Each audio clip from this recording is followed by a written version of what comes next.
ওই যে বলেছিলাম না, ব্যবহার না করে তার গুণাগুণ সম্পর্কে একদমই বলবো না।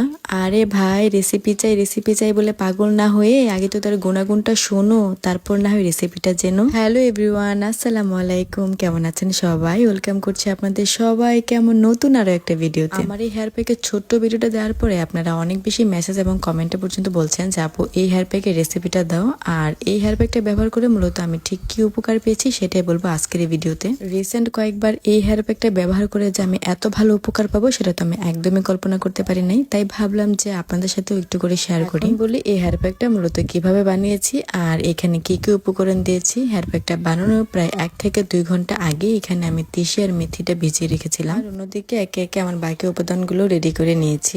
এটা হচ্ছে কেশরাজ গাছ, যেটাকে ইতিমধ্যে হয়তো আপনারা সবাই চিনেন, যেটা আমাদের চুলের জন্য অনেক বেশি উপকারী। এখানে মেহেদি গাছ থেকে কিছু মেহেদি পাতা নিয়েছি আর পেয়ারা গাছ থেকে একদম কচি কিছু পেয়ারা পাতা নিয়ে নিয়েছি। আর এদিকে ডাল আর শিকড় সহ কেশরাজ গাছের পাতাগুলা নিয়েছি আর অন্যদিকে একদম কচি কিছু লেবু পাতা নিয়েছি। আর সাথে ছিল 2-1টা অ্যালোভেরার ডাল, ভিজিয়ে রাখা মেথি আর তিসিটা, আর সাথে ছিল আস্ত একটা পেঁয়াজ। আর এগুলোই হচ্ছে আজকে আমার হেয়ার প্যাকের মূল উপাদান। আজকে আমার হেয়ার প্যাকটা একদমই সহজ আর সবগুলো উপাদান একদম প্রাকৃতিক উপাদান বললেই চলে। মানে হাতের নাগালে যে যে উপাদানগুলো পাওয়া যাবে সেগুলো দিয়ে আমার এত পছন্দের একটা হেয়ার প্যাক, মানে আমি ভাবতেও পারি না এটা দিয়ে আমি এত ভালো একটা রেজাল্ট পাবো। এই সবগুলো উপাদানকে একদম ভালো করে ব্লেন্ড করে নিলে আমার এই হেয়ার প্যাকটা একদমই রেডি হয়ে যাবে। এই তো এখানে আমার হেয়ার প্যাকটা একদমই রেডি হয়ে গিয়েছে। এখন বলি এই হেয়ার প্যাকটা ব্যবহারের ফলে মূলত আমি কি কি উপকার পেয়েছি। রিসেন্ট কিছুদিন ধরে এই হেয়ার প্যাকটা ব্যবহারের ফলে তো আমার চুল পড়াটা অনেক গুণে কমে গিয়েছে। মানে আগের তুলনায় যে পরিমাণ চুল পড়তো সেই পরিমাণের থেকে অনেক বেশি কমে গিয়েছে। আমি তো রীতিমতো অবাক হয়ে গেছি। এটা ব্যবহারের ফলে যে আমি এত ভালো উপকার পাবো সেটা আমি একদমই ভাবতে পারিনি। যেদিন এই হেয়ার প্যাকটা ব্যবহার করি ওই দিন তো চুলটা এত বেশি শাইনিং হয় সেটা তো আসলে মুখে বলে বোঝানোর মতো না। আমার মতে হাজার হাজার টাকা দিয়ে বিভিন্ন পেজ থেকে হেয়ার প্যাক এনে ব্যবহার না করে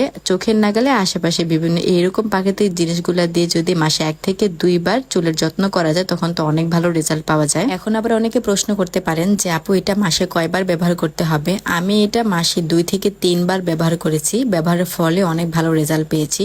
তো আপনারাও ঠিক মাসে 2 থেকে 3 বার ব্যবহার করে দেখতে পারেন। আর এই হেয়ার প্যাকটা মাথায় দিয়ে 30 থেকে 40 মিনিট রেখে ভালো করে শ্যাম্পু দিয়ে ওয়াশ করে নিতে হবে। আচ্ছা, তোমরা কারা কারা এই হেয়ার প্যাকটা একবার হলে ব্যবহার করেছো এটা কিন্তু বলতে একদমই ভুলো না। আমার এই টিপসটা যদি তোমাদের কাছে একটু হলেও ভালো লেগে থাকে তাহলে কিন্তু তোমাদের টাইমলাইনে শেয়ার করে রেখে দিতে পারো। আজকে ভিডিও তাহলে এই পর্যন্তই। সবাই ভালো থেকো, সুস্থ থেকো, আল্লাহ হাফেজ।